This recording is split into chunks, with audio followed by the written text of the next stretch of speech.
Por que os picaretas nunca estão em cenários competitivos, em eventos, sejam estes amadores ou eventos profissionais? Por que essa galera nunca está nesse cenário? A resposta é bem óbvia, mas hoje a gente vai bater um papo sobre isso. Como vocês sabem, eu sou um dos caras que sempre bate na tecla aqui neste canal acerca das picaretagens que existem no mundo das artes marciais, nos esportes de combate ou em qualquer área, não é mesmo? Os picaretas estão em todos os lugares, todas as áreas. Sempre existiu e sempre vai existir. Infelizmente, as pessoas normalizaram a ideia de que, bom, tudo bem ser desonesto nesse país, tá ligado? Tudo bem eu não estudar, não exercer determinada profissão, mas, ou melhor, não estudar, mas exercer determinada profissão. Eu não sou profissional da área, mas acho que dá para eu ensinar. Dá para eu vender um produto relacionado a essa área que a pessoa se ferrou durante a vida, ao longo dos anos, estudou, dedicou sangue, suor e lágrima literalmente para aprender e viver daquilo. Tudo bem você, picareta desonesto, ir lá e roubar o posto dessas pessoas, tá ligado? Eu bato muito na tecla disso e eu estava refletindo acerca de por que esses caras que se dizem mestres, que se dizem treinador profissional de determinada arte marcial ou esporte de combate, não estão no cenário competitivo, não estão nos eventos amadores, nos eventos profissionais, nos grandes eventos do cenário nacional. Engraçado que a gente nunca tromba essa galera lá. Sabe por quê? Porque o que eles ensinam não funciona na prática, não funciona na prática. Isso é fato. Isso é fato. Sabe por quê? Há muito tempo atrás, hoje não mais, hoje não acontece. Às vezes um ou outro ainda decide se aventurar devido à pressão, né? Devido à pressão que sofre das equipes em volta, assim, as pessoas começam a questionar.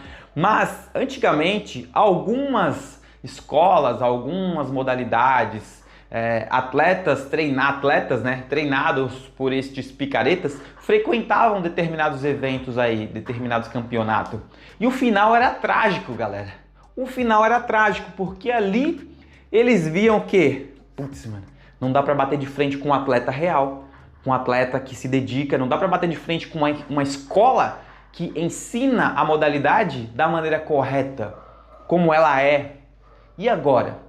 Aí coloca o atleta deles, né, o praticante deles, em cima do ringue totalmente despreparado ou dentro de um octógono totalmente despreparado. O atleta toma uma peia, sofre lesões graves, o atleta não tem uma noção de base alguma, não consegue ficar na postura correta da modalidade que ele pratica, vira as costas para o adversário, toma um porradão na nuca, rola de ser nocauteado em poucos segundos de luta. Aí o atleta volta para a academia e pensa, poxa, tem alguma coisa errada. Como assim eu treino aqui, como assim eu não durei 15 segundos de luta? Como assim eu fiquei com medo do cara vindo na minha direção e eu virei as costas, eu corri do cara? Por que eu corri? Por que eu não aprendi sobre isso ali na minha academia? Sabe, sobre a postura. Aí o atleta começa a se questionar e ele vai perguntar para o treinador. E o treinador, malandro como sempre, né? Eles são muito manipuladores. Galera, essa galera picareta, essas pessoas são inteligentíssimas. Elas conseguem entrar na mente, elas conseguem convencer um cara que acabou de passar por um trauma muito grande a continuar, que aquilo é normal, sabe? E aí, quando o atleta e esse treinador ele vai num cenário competitivo real e ele vê que não dá certo, sabe o que eles fazem? Eles criam o próprio evento deles, com as próprias regras deles, dentro da academia mesmo.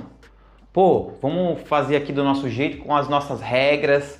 Ó, não vale soco na cara, sabe? Não vale chute na costela, porque os praticantes não sabem bloquear, não sabem sair de um chute. Olha, se bater forte demais está desclassificado. Você pratica o Muay Thai, vou usar o Muay Thai como exemplo aqui. Você pratica o Muay Thai onde a contundência é essencial na luta, né? Força e equilíbrio, você tem que golpear com força, posturado ali. Você não pode demonstrar medo, mas os caras tiram essas regras e colocam regras deles. Não pode bater forte demais aqui no Muay Thai da nossa competição aqui. O nosso evento não aceita isso, sabe? Aí forma atletas, lutadores Picaretas tal quais o próprio mestre dele, porque tá ensinando o moleque errado, sabendo que é errado, entende? E eles não estão nos eventos, você não vai ver essa galera nos eventos. A real é essa, lá atrás aparecia, hoje em dia é muito raro. Quando aparece um, a peia é muito feia, assim, o massacre é absurdo. É Muay Thai. Muay Thai é o termo utilizado no meio do Muay Thai quando o atleta ele não tem nível competitivo para o seu adversário. Ele tá apanhando tanto que o árbitro encerra a luta, né? Como é um nocaute técnico, digamos assim. Meu, Muay Thai não tem como, não dá pra deixar esses dois aqui, senão um já era. Os picaretas, eles estão aí enganando as pessoas, eles não entram em cenário competitivo justamente por isso. Por que eu ou outros praticantes de esporte de combate, né, atletas aí do cenário nacional, não são desafiados aqui no YouTube ou na internet?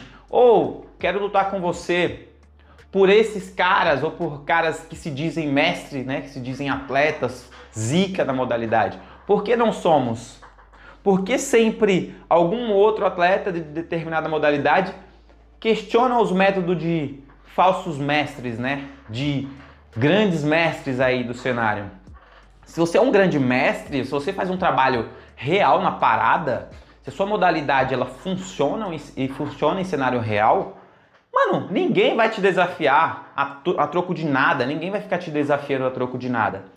Agora, quando você tem uma modalidade que não funciona e para piorar você fica desmerecendo as outras modalidades, é natural que alguém venha aqui e te desafie. O picareta nunca vai desafiar um atleta real, um praticante real. Ele nunca vai desafiar um mestre real.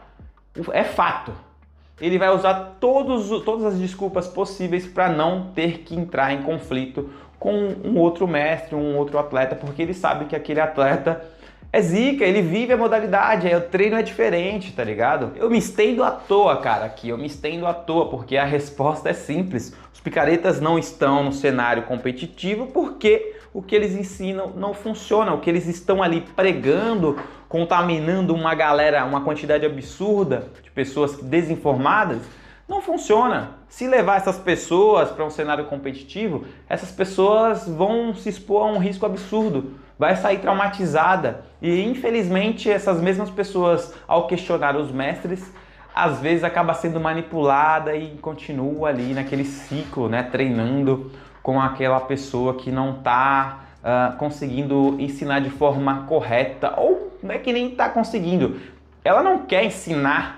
Ela não quer estudar como a modalidade funciona de fato, ela não quer pregar a modalidade de forma correta. Ela passa do jeito dela, do jeito que ela acha que funciona. Ela acha que funciona e porque a gente sabe que essas pessoas não são honestas de fato, sabe? É isso, é a desonestidade escancarada. Não, mas aqui é assim, na Tailândia é na Tailândia, nosso jeito é nosso jeito.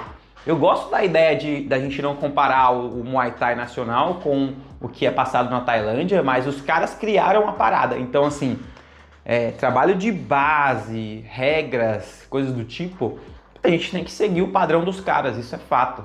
Não existe Muay Thai brasileiro, Muay Thai holandês, Muay Thai argentino. Muay Thai é Muay Thai, mano.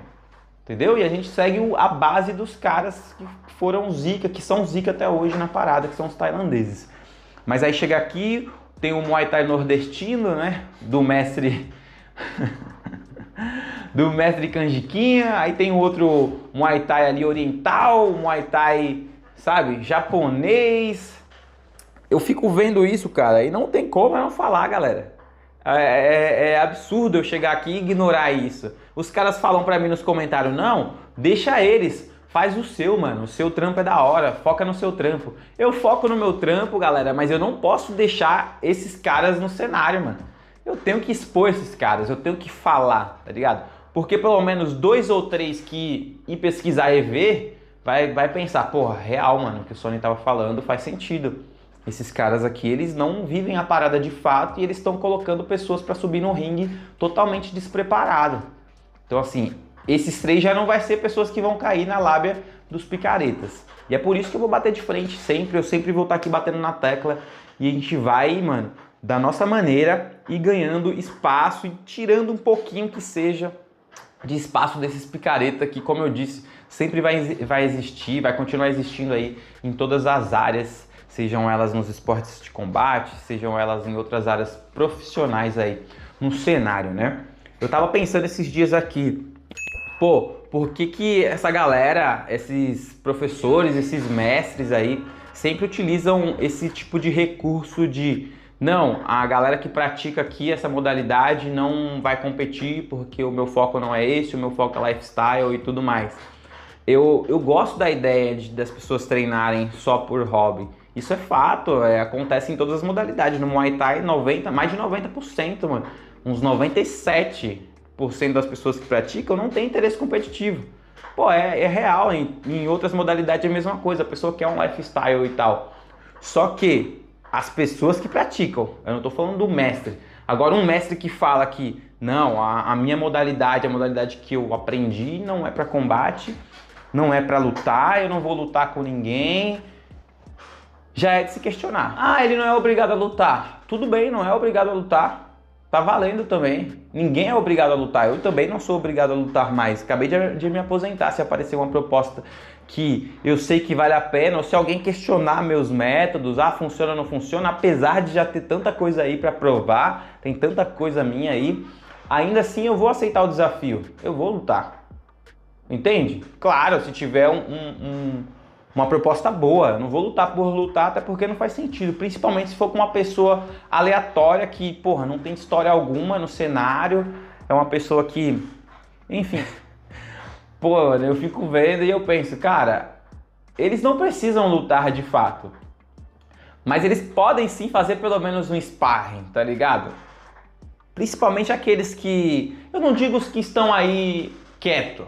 Eu digo mais aqueles que desmerecem a modalidade do outro. Esses aí, sim, precisam ser testados, ainda que seja em um sparring.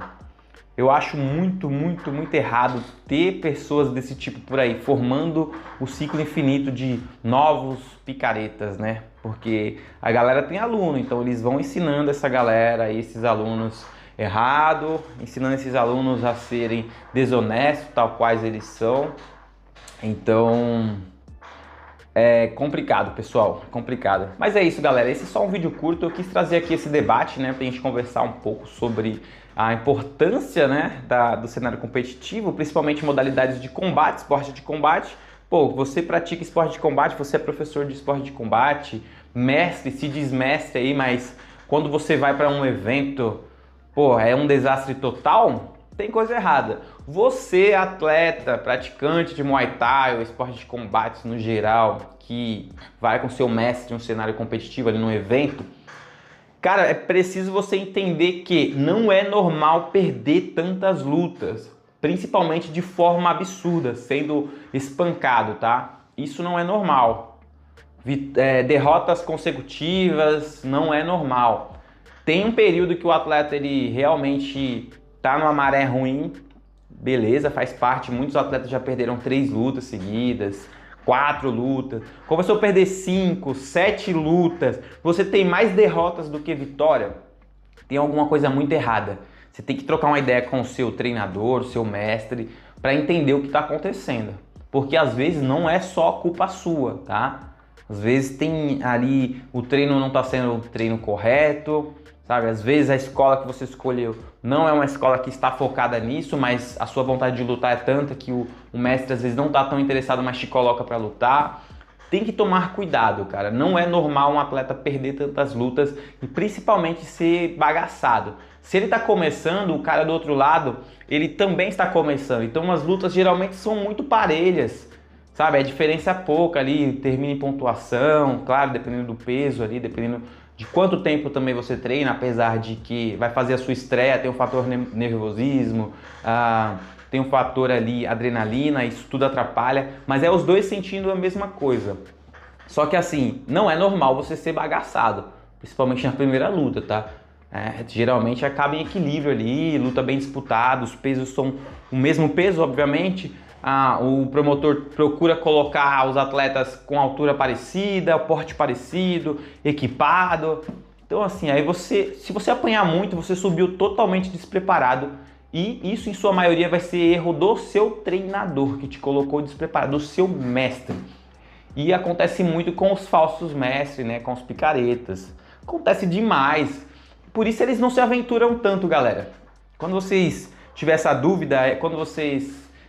por que será que acontece isso? É fato, porque eles não têm noção de como preparar um atleta, e quando eles colocam os atletas lá para competir com atletas que realmente vivem a parada, eles são massacrados.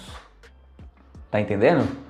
Aí essa galera, às vezes, por equipes próximas, né, equipes local ali que fica acompanhando, acaba sentindo a pressão. Putz, mano, eu preciso colocar atleta para lutar, o circo tá se fechando, outras escolas de luta, outros mestres estão começando a questionar. Aí eles acabam colocando atletas para lutar totalmente despreparados, o que a gente vê o que acontece, né? E a gente vê o resultado. O final é sempre trágico. Bom, esse foi o vídeo de hoje, espero que você tenha gostado. Se gostou, não esqueça de deixar no comentário, deixar um like, assim o YouTube entende que você gosta desse tipo de conteúdo e recomenda para mais pessoas. Muito obrigado pela sua presença novamente e bora jogar Muay Thai!